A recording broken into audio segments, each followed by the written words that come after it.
Warahmatullahi wabarakatuh. Ada yang bisa dibantu, Maaf Mbak, Mbak ya? Yuni, Nggih, saya tuh mau tanya, nggih. finish kontrak saya bulan 5. Terus saya tuh pengen ganti agent masuk ke kantornya Mbak Yuni. Oke, Gitu. terus Carinya, carinya majikan bulan berapa ya? bulan 2 atau bulan 1 boleh datang ke kantor? Oh iya iya iya. Mhm. Nanti aku datang ke kantor bulan 1 ya Mbak ya. Nggih, iya ya, nggih. Cuma tanya itu aja. Nggih, matur nambah nuwun, saya tunggu ya. Kan saya kan beratnya Mbak Yuni, Oke, Taibu. terima kasih. Apa yang bisa dipetik dari YouTube itu? Ada pesan bagus dari YouTube itu atau seperti apa, Mbak, menurut sampean? Ya, menurut aku ya bagus sekali, baguslah. Terus semangat Mbak Yuli untuk berjuang anak-anak Yuni, PKW Hongkong Yuni, semua. bukan Yuli ya? Yuk, Yuni. mungkin aku dulu pernah ke Mbak Yuni, maaf, Heeh. dulu apa pernah di Macau? Iya, saya pernah di Makau, Mbak. Saya juga agent di Makau. Kan ngurus ngurus paspor-paspor. Nggih. Oh, aku dulu pernah di rumahnya, nggak tahu ya juga Mbak Yuni. Saya dulu agent Bleski. Oke. Blesi. Saya sa Nanti bulan 1 aku pulih awal, mungkin dia bulan 12 insya Allah jalan-jalan ke kantornya Mbak Yuni. siap, saya tunggu, saya tunggu. Tetap semangat Mbak Nggih, untuk matur nuwun nuwun. membela desa. Matur nuwun nuwun Ya, dukungannya. Matur nuwun nuwun. Oke, terima kasih nggih. Yuk, Bapak. Nggih. Nggih, mboten napa-napa, monggo. Assalamualaikum. Waalaikumsalam warahmatullahi wabarakatuh. Oke, apakah saya dulu itu di Makau? Iya, saya dulu di Makau, eee, tak curhat dulu ya. Oke. Dulu saya janda, jadi waktu itu kenapa sih penampilan saya itu menjadi tomboy setelah saya jadi janda? Iya, karena itu punya cerita sebenarnya, Mbak. Kenapa saya berpakaian seperti laki-laki, kenapa sampai obro-obro, sampai kayak rambut pirang, kelihatan sangar, sebenarnya itu satu cara saya untuk menunjukkan sama orang bahwa saya itu tidak lemah. Walaupun saya janda, saya itu tidak ada rasa takut untuk membangun diri saya seperti apa. Ceritanya kalau izinkan saya curhat ya. Ceritanya saya itu dulu tahun 2007. 2007 itu saya sudah bekerja di agent dan waktu itu kalau nggak salah ada meeting di mana saya itu sebagai agent juga ingin kerja di salah satu restoran di Makau sana. Waktu meeting itu secara tidak sengaja itu pupu saya itu dipegang gitu sama cowok. Jadi dipegang, dibelai gitu di bawah meja. Pertamanya merinding geli, tapi karena saya respect semua orang, jadi saya diam saja. Tapi kayaknya dia semakin melunjak, di mana dia akan meraba semakin ke atas ke pupu saya, di paha saya. Habis itu saya berdiri dan saya bilang, saya buka rok saya giniin, saya tarik rok saya dan saya bilang, "Mau lihat? Lihat aja." Saya bilang seperti itu. Kalau nggak salah di mana ya? Pokoknya di Madhouse, restoran di dekatnya Madhouse Ferry. Jadi saya tarik rok saya bilang, "Mau lihat? Ini Song Thai mah, Li Thai Thai mah iya." Jadi rok saya angkat. Saya tidak tahu kenapa saya kayak merasa dilecehkan gitu. Saya angkat terus saya bilang, "Buat kalian tahu ya, waktu itu saya cewek banget. Buat kalian tahu ya, saya itu tidak suka laki-laki. Saya itu suka perempuan. Jadi jangan pernah bermimpi untuk dekat sama saya." Wah, dari situ semua orang ngeliatin saya dan mereka nanya, "Kamu lesbi ya, Yun?" "Iya, saya lesbi. Saya tidak suka laki-laki." Nah, kenapa? Karena saya ingin melindungi diri saya. Saya tidak ingin orang melihat saya sebagai wanita murahan. Nah, dari situlah berawal saya itu ganti gaya, ganti model, ganti suasana. 2006, iya 2006. Saya ganti ganti apa ya? Perform ya? Apa sih namanya? Ganti penampilan. Ganti penampilan yang rambut saya semir. Ya di umur-umur itu kan masih muda ya, di 2006 masih muda. Gaya masih oke, tubuh masih langsing kecil gitu. Jadi gaya tangannya kayak kayak cowok. Tapi satu hal, saya tuh tetap pakai rambut panjang. Jadi saya tetap identik dengan rambut saya yang panjang. Jadi saya tetap saya berpenampilan tomboy tapi rambut saya tetap panjang. Jadi kadang seseorang akan confuse dan beberapa agent itu tahu saya, dia bilang, "Le pan ye ya? Pan lam ca ya?" Aku bilang, "Ya, ya, ya, ya." Aku bilang seperti itu.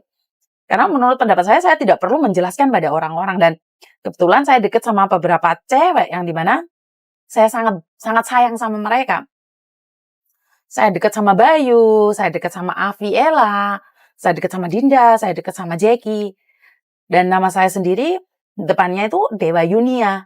Yunia nama saya asli, Dewa diambil dari kata-kata dari Bali, jadi Dewa Yunia.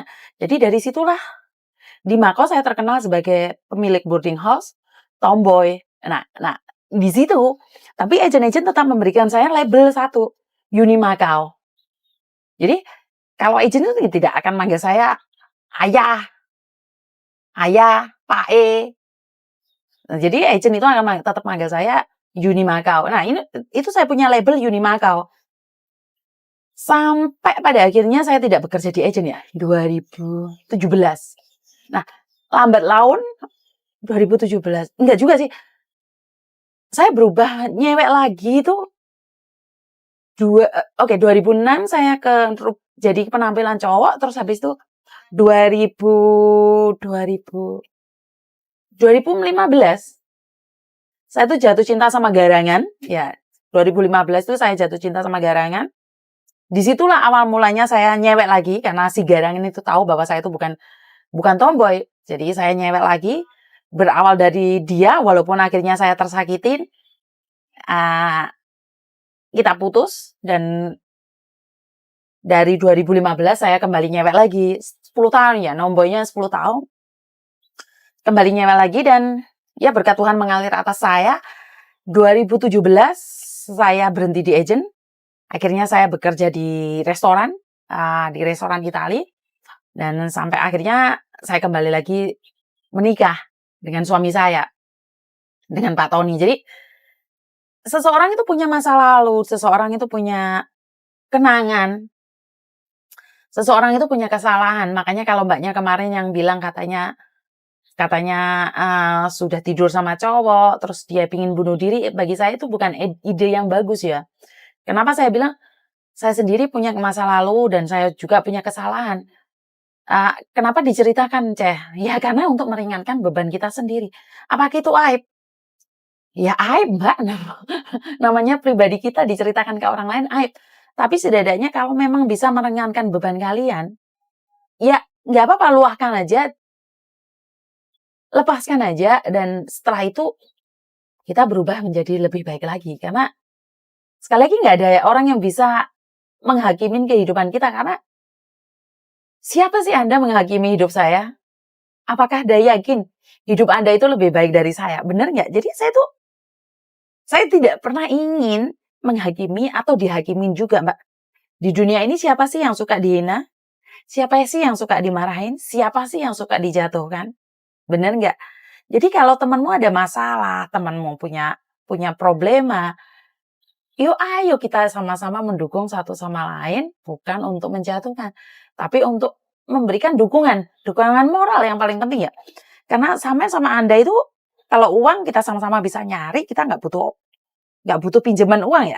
Sebagian ada yang butuh pinjaman uang, tapi support moral itu lebih penting. Saat kita bisa support moral orang lain, mereka itu bisa hidup lebih baik lagi, itu syukur alhamdulillah loh Mbak. Karena banyak orang yang menutupin depresinya. Banyak orang yang ketawa-ketawa di tempat umum, tapi sebenarnya mereka sedih saat sudah nggak punya teman. Ada orang yang pura-pura bahagia. Lah yang paling ngenes itu teman-teman kita yang pura-pura bahagia itu Mbak. Orang yang pura-pura bahagia adalah awal depresi yang sangat kacau menurut pendapat saya. Dan seseorang yang galau itu, seseorang yang kecewa itu menutupinya, kita nggak tahu kalau dia lagi depresi. Dia sangat elegan sekali ya, dimana dia lagi selalu senyum-senyum tapi ternyata hatinya hancur, hatinya galau. Nah itu perlu dukungan dari sampean dan Anda yang masih di level tidak ada masalah. Bukan berarti saya bilang saya pribadi nggak ada masalah. Ada Mbak. Loh, kalau kalian pengen tahu detailnya itu, Mbak Siti, Mbak Susi itu tahu, emosi saya itu sama keluarga itu nggak jelas juga. Cuman kenapa? Mereka sebagai filter keluarga saya, mereka itu selalu support saya, mendukung saya. Jadi mereka tidak pernah menyalahkan dengan keadaan saya. Bahkan saat saya drop itu, keluarga saya memberikan support 24 jam ya. Apakah saya tidak pernah bertengkar dalam rumah tangga? Oh, pernah, Mbak.